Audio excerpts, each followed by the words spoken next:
Hey friends, Nibs again. Wanted to get out and do another video or two for you tonight. It's a great, beautiful night again. Got the sun in my face again, but you know, that's the way this range is set up. So I wanted to do a video for you on this little plinker that I have here. So this one here is a little derringer that was actually made.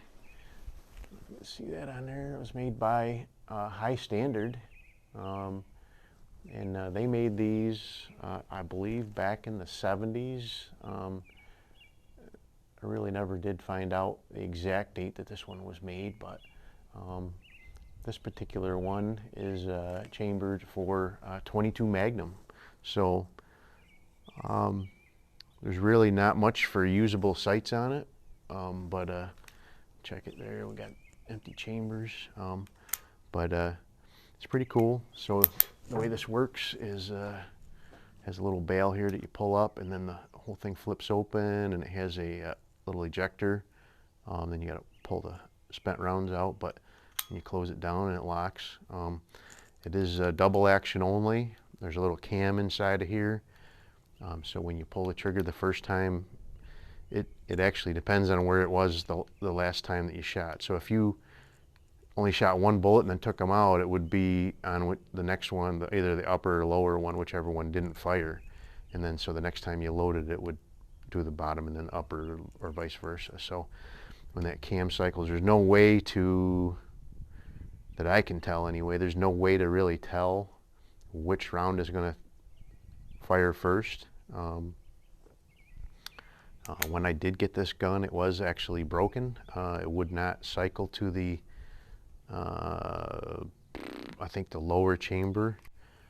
It was stuck, so it would only ever fire the top chamber. So, but one of my admin team on Walnut and Steel is actually a gunsmith, and I contacted him, and his name's Vance. He had all the parts in stock that I needed, and I can't even remember if I don't think he even charged me anything for them, but he mailed them to me. I put them in, and the thing works great now. So it's a pretty cool little gun. I do have a target out here at like 7 yards. This thing is definitely not going to be, you know, any kind of show winner as far as target shooting goes, but it's really intended to be carried around in your back pocket and to get the bad guy off you after he's jumped on top of you. So I have a bunch of 22 mag at home, but I just grabbed this box of Winchester. These are jacketed hollow points, 40 grain jacketed hollow points, supposed to be rated at 1910 feet per second. I'm a little skeptical about that with these little 2-inch barrels, but that's probably rated coming out of a rifle, so it's probably going to be quite a bit less than that. But it is a snappy little gun, but the recoil is definitely manageable. It's got a really heavy double action trigger, so it's kind of hard to. It is a tough to pull, but you learn to manage it. And so I shot like 4 rounds off camera, and they're all up towards the top of the target, and that one is actually towards the top of the target as well. So, oh, that's not good.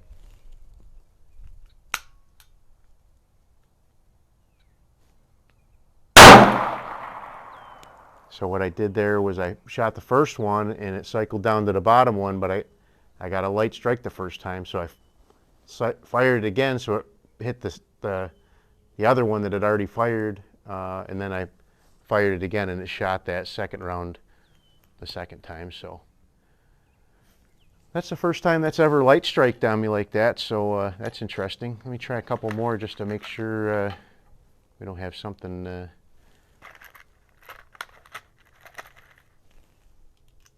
Winchester's ammunition's never really been a huge amount of, had a huge amount of reliability in my mind. A lot of the 22 ammo that I shoot won't cycle a semi-automatic if I try that and stuff, so it's probably the ammo and not the gun, but so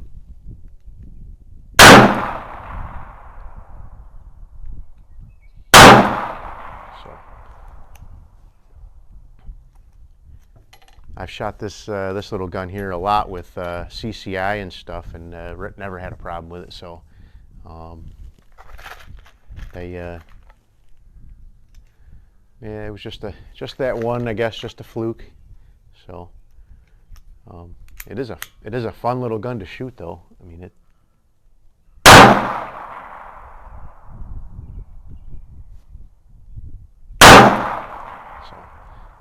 So it's a heck of a double action trigger, but once you get used to it, it's not too bad to cycle. So I'll throw in a quick little snippet showing you that target right here.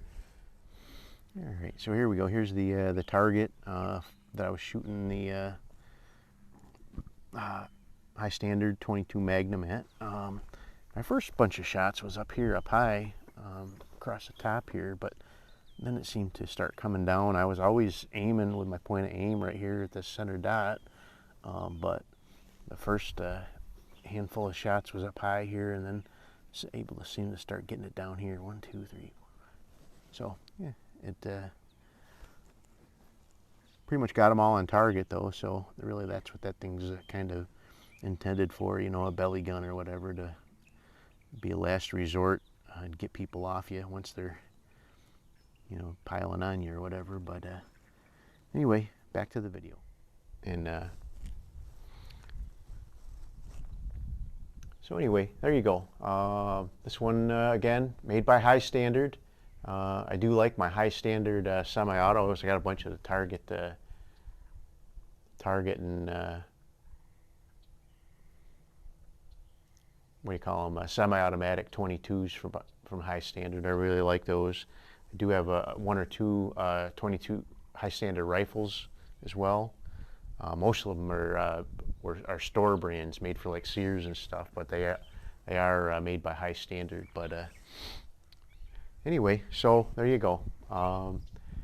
Another oddball that I have. I like these little kind of obscure guns that you know, just aren't, you know, made by hundreds of people or whatever. So, but it is kind of fun. So if you like this video, give me a thumbs up. All right. Subscribe to my channel, and you'll get notified when I do put up a new video. Also, down in the description, you'll see a link for my Patreon page. If you want to give that a consideration, I'd really appreciate that. And then finally, on Facebook and on MeWe, have a collectors group on both of those platforms called Walnut and Steel. And you know, we talk about great old guns like this. And I'm also out today with this old Mosin again. Pretty old girl here, made in 1932. And this Savage Model 99, chambered in 308. That one is made in 1958. So anyway, hope you enjoyed this video, and have a great day. We'll see you on the next one.